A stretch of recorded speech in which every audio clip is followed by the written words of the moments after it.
And tonight, as the vetting continues, we show you what happens when the teleprompters go dark. Now, these are the critical moments when the president goes off script and offers Americans a rare glimpse into the real Obama. Now, it happened this week when he spoke off the cuff about the Supreme Court. And then last week, another impromptu exchange was caught on tape between the Anointed One and the president of Russia. Watch this. This is my last election. Yeah, After my election, I have more flexibility. I understand. I transmit this information to Vladimir and understand. Yes, more flexibility after my election. Don't worry. Now, yesterday in Washington, Republican frontrunner Mitt Romney reacted to that whisper and called on all Americans to pay attention to these unscripted moments. Take a look. President Obama's comments to President Medvedev are deeply troubling. That incident calls his candor into serious question. He doesn't want to share his real plans before the election, either with the public or with the press. By flexibility, he means that what the American public doesn't know won't hurt him. His intent is on hiding. You and I are going to have to do the seeking. And that's exactly what we are doing here on Hannity. We are seeking to uncover the truth about this president as we continue to vet him. Joining me tonight for the very latest installment of The Real Obama, Fox News contributors Liz Cheney and Lanny Davis. All right, let's start, Liz, with national security. You heard what the president just said there about President Medvedev. Hey, I can help you after the election. Shh. Right. But he also said this about our closest ally and Prime Minister Benjamin Netanyahu. Sarkozy says, the president of France goes, I cannot bear Netanyahu. He's a liar. You're fed up with him. I have to deal with him, every day, even more often than you, once a week, he went on to say. What does that tell us about him? Well, I think, if you look first at the Medvedev comments, it's really important to remember what he was talking about. He was talking about missile defense, talking about a shield to protect the United States, to protect our allies from rogue missiles. And so, it's not just that he's trying to hide his intent from the American people until after the election, but he's telling an adversary, the Russian government, which works against us at every turn, that he will be flexible on a matter of the national security of the United States. Yeah. And that's frankly what's so unprecedented about this, that he's willing to negotiate, he's willing to show flexibility on the one issue no American president should ever show flexibility on. Yeah, and by the way, Liz, I want to know, how's your dad doing, by the way? I know... Thank you, Sean. Is he doing well?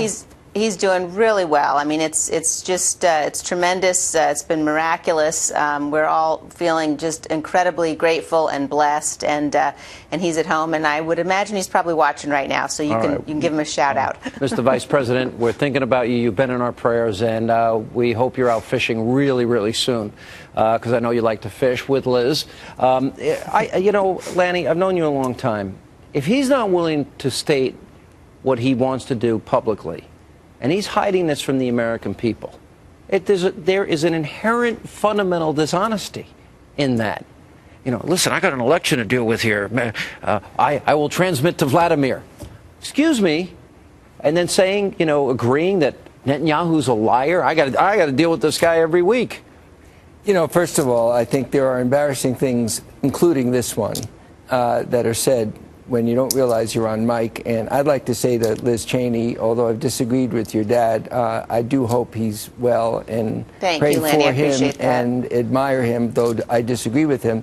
But I do remember your dad and my old fraternity brother, who I also am very close to, George W. Bush, when he was running, when they were off mic, described a newspaperman for the New York Times. Adam Clymer. Graphic, and I think that was both a funny and an off... that's not national security. No. Right. I hate to say this. I'm going to be blunt. I think it was true. Big time. All right. So look, I think that the idea, and Liz is correct, it's a serious issue, and there may be a disagreement on this issue between us, showing flexibility about missile defense when we should be more concerned about Iran threatening us than Russia is really dealing with the issue. Let me give you. But that's the substantive issue that Liz was dealing with. All right, now this goes back to the early in the campaign when the president was running for office, and he didn't know he's being recorded, but he's speaking to his rich elite friends in San Francisco, talking about those bitter people in Pennsylvania.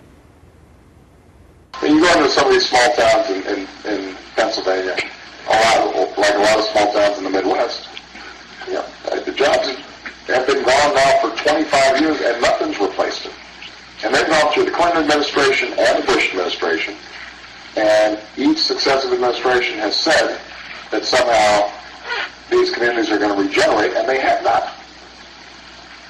So it's not surprising then that they get better and they cling to guns or religion or antipathy towards people who aren't like them.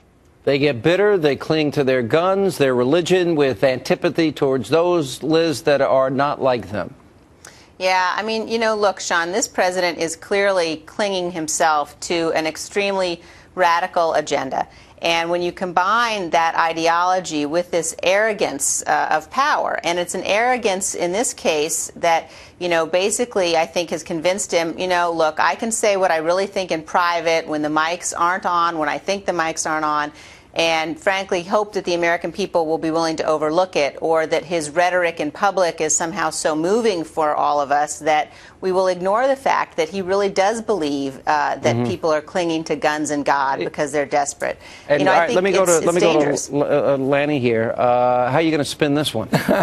First of all, I love listening to Liz, and wish I didn't have to disagree with her. But remember when Ronald Reagan was off mic in the studio and he said it's World War III, and he was having a good time, not realizing he was on mic. That is not a good time. But Lanny, your examples at least are not we begin bombing in Lanny, 5 minutes is not the same thing, Lanny. Liz, I think that having been for Senator Clinton, we took advantage of that bitterness remark, and it wasn't off. He didn't realize he was on mic. But it wasn't a joke. That's the difference. But there's a likability factor to Barack Obama that is going to be tough for Mitt Romney, who isn't all that likable.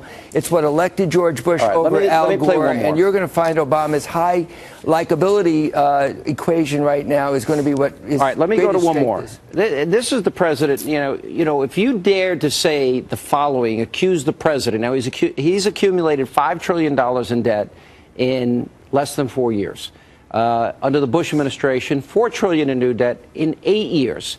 And this is what the president, then campaigning, said about the debt then. The problem is that the way Bush has done it over the last 8 years is to take out a credit card from the Bank of China in the name of our children, driving up our national debt from $5 trillion for the first 42 presidents. Number 43 added $4 trillion by his lonesome, so that we now have over $9 trillion of debt that we are going to have to pay back. $30,000 for every man, woman, and child. That's irresponsible. It's unpatriotic. $5 trillion in less than 4 years, more than President Bush in 8 years. If I called the president unpatriotic, what would you say to me, Lanny? I think that was a horrible statement made by Barack Obama. And I think by the way, on mic in this case, the most important failure of Barack Obama, and I'm going to vote for him, but the failure is for him to address this $16 trillion debt that my children and grandchildren are going to have to pay. What he said about President Bush and credit cards was correct then. He's forgotten those words today, and he could lose the election on this issue alone, because Democrats like me, President Clinton Democrats, think that debt is a moral issue that he is ignoring, unfortunately, and shouldn't be. All right, we are just, out of time. Liz, we want to send again our best regards to your dad. Glad we wish him a speedy recovery. And thanks, Sean, I want to go fishing with both of you. I'm inviting myself. I have no right to do that, but I'm going to offer my services. Welcome. You're welcome. And I just want to end by agreeing with what Lanny said, that on this issue of the debt and irresponsible spending, Barack Obama is likely to lose this election. All right. Thank you both for being with us. And coming up, a Hannity